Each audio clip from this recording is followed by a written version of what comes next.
Түнгі 3. Айнала тыныш. Бір кезде қараңғы аспанда жіңішке жарық із кесіп өтеді. 1 секунд. Болды.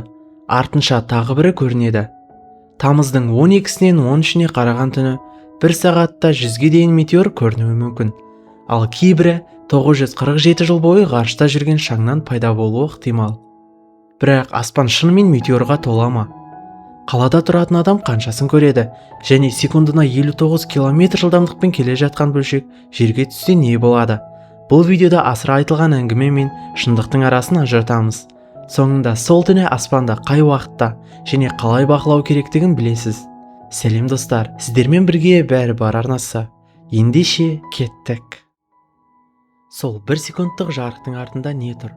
Ең алдымен оның жұлдыз емес екенін білу керек. Жер күнді айналып жүріп, ғарыштағы ұсақ шаң мен тас бөлшектерінің арасынан өтеді. Сол бөлшектер атмосфераға үлкен жылдамдықпен кіріп, жарқыраған із қалдырады. Осы жарқыл метеор деп аталады. Ол аяқ астынан пайда болады. Кейбірі 1 секундқа да жетпей жоғалады. Бірақ дәл осы қысқа көріністі адамдар 2000 жылдан астам уақыт бойы тамашалап келеді. Персейттер шілденің ортасынан тамыздың соңына дейін көрінеді. Бірақ метеорлар ең көп тамыздың 12-сінен 13-не қараған түні байқалады. Биыл жағдай қолайлы, өйткені бұл жаңа ай кезеңі. Ай көрінбейді деуге болады, сондықтан оның жарығы әлсіз метеорларды жасырмайды. Ал бұл бөлшектер қайдан келген? Оларды қалдырған Свифт-Татл кометасы. Ол күнді шамамен 133 жылда бір рет айналып шығады. Күнге соңғы рет 1992 жылы жақындады. Келесі рет 2125 жылы оралады. Комета күнге жақындағанда қызады. Оның бетінен шаң мен ұсақ бөлшектер бөлініп, ғарышта ұзын жол болып қалады. Жер әр тамызда сол шаңды жолдың арасынан өтеді. Персейттер осылай пайда болады. Ал кометаның өзі кішкентай емес. Оның өзегі шамамен 26 километр. Бұл динозаврлардың жойылуына себеп болды деп есептелетін ғарыш денесінен де үлкен. Бұл дерек қорқынышты естілуі мүмкін. Бірақ алаңдамаңыз. Биыл кометаның өзі жерге жақындамайды. Біз тек оның бұрын қалдырған ұсақ бөлшектерінің арасынан өтеміз. Яғни кометаны көрмесек те, оның ізін көреміз. Аспанда жарқ еткен әр метеор сол алып дененің өте кішкентай бөлшегі. Ал енді бәрі күтіп отырған санға келейік. Сағатына 100 км. Бұл рас па? Я, мұндай көрсеткіш болуы мүмкін. NASA қолайлы жағдайда сағатына 50-ден 100-ге дейін метеор көрінетінін айтады. Халықаралық метеор ұйымы да ең жоғары есептік көрсеткішті 100 деп көрсетеді. Бірақ бұл кепілдік емес. 100 деген көрсеткішке жағдай мінсіз болғанда ғана жетуге болады. Ол үшін аспан қап-қараңғы, әрі бұлтсыз, ал көкжиек ашық болуы керек. Бақылаушы да 1 сағат бойы аспаннан көз алмауы тиіс. Қалада нәтиже басқаша болады. Көшедегі жарық әлсіз метеорларды жасырады. Бұлтта көріністі бұзады. Сондықтан бірнеше ондаған метеор көрсеңіз, бұл аз нәтиже емес. Егер 100 метеор 1 сағатқа біркелкі көрінсе, әр 36 секунд сайын біреуі көрінер еді. Бірақ аспан кестемен жұмыс істемейді. Кейде бірнеше минут бойы ештеңе болмайды. Содан кейін 2-3 метеор бірінен соң бірі жарқ етуі мүмкін. Интернеттен аспанда 100 деген жарық сызығы қаптаған суреттерді көрген боларсыз. Бірақ олардың көбі бірнеше сағатта түсірілген кадрларды біріктіру арқылы жасалады. Шын өмірде бір метеор пайда болады да өшеді. Содан кейін сіз тағы күтесіз. Демек, бұл құбылысты көру үшін ең керекті нәрсе сабыр. Бірақ биылғы түннің бұрынғы жылдардан бір өзгешелігі бар. Халықаралық метеор ұйымының есебінде тағы бір қызық дерек бар. Тамыздың 12-сінде кешкі сағат 9-дан 53 минут өткенде жер көне шаң жолағының бір бөлігіне жақындайды. Бұл ізі Свифт-Татл кометасы 1079 жылы қалдырған.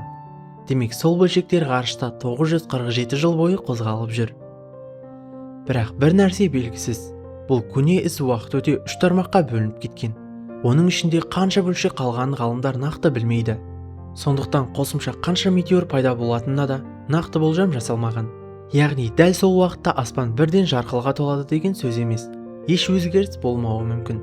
Немесе аз уақытқа метеорлар жиірек көрінуі ықтимал. Ең қызығы, мұның жауабын алдын ала ешкім білмейді. Оны тек сол түн көрсетеді.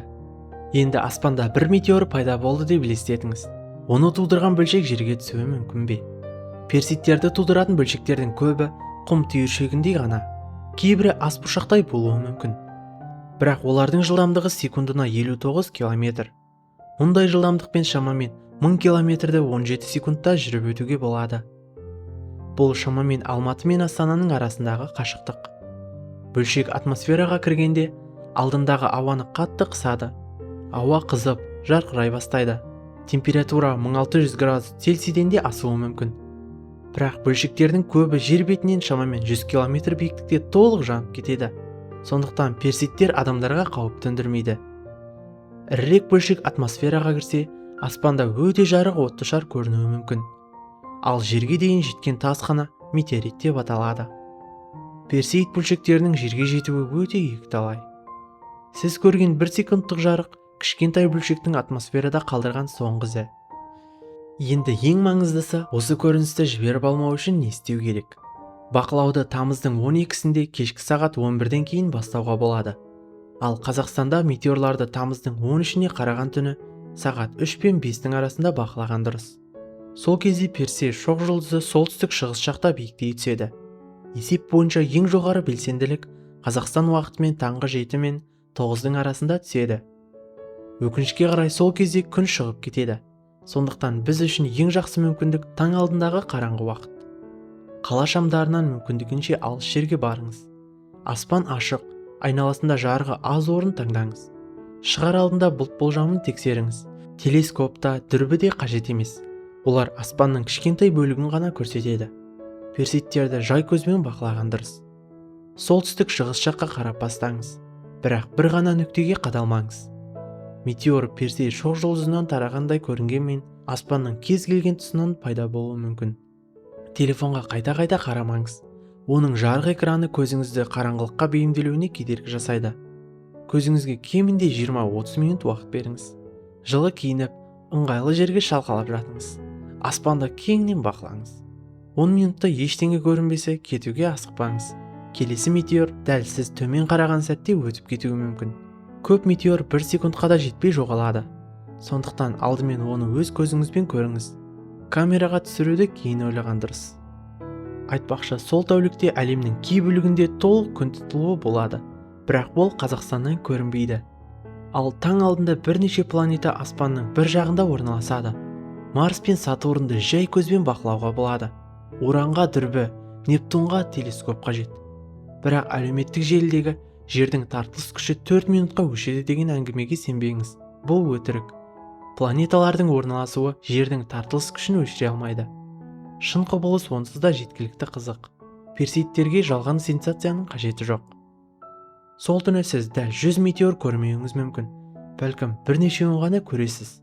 Бірақ ұзақ күткеннен кейін аспанда бір жарық із кесіп өткенде санның маңызы жоғалады. Өйткені сіз оны экраннан емес, өз көзіңізбен көрдіңіз. Дәл сіз қарап тұрған сәтте жарық еткен бөлшек кометаның 947 жыл бұрынғы қалдырған ізінің бір бөлігі болуы да мүмкін. Мұны алдын ала біле алмаймыз. Сондықтан бұл түн ерекше.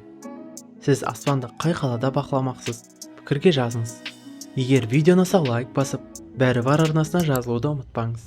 Келесі кездескенше, YouTube-тың қызығын бөліскенше достар.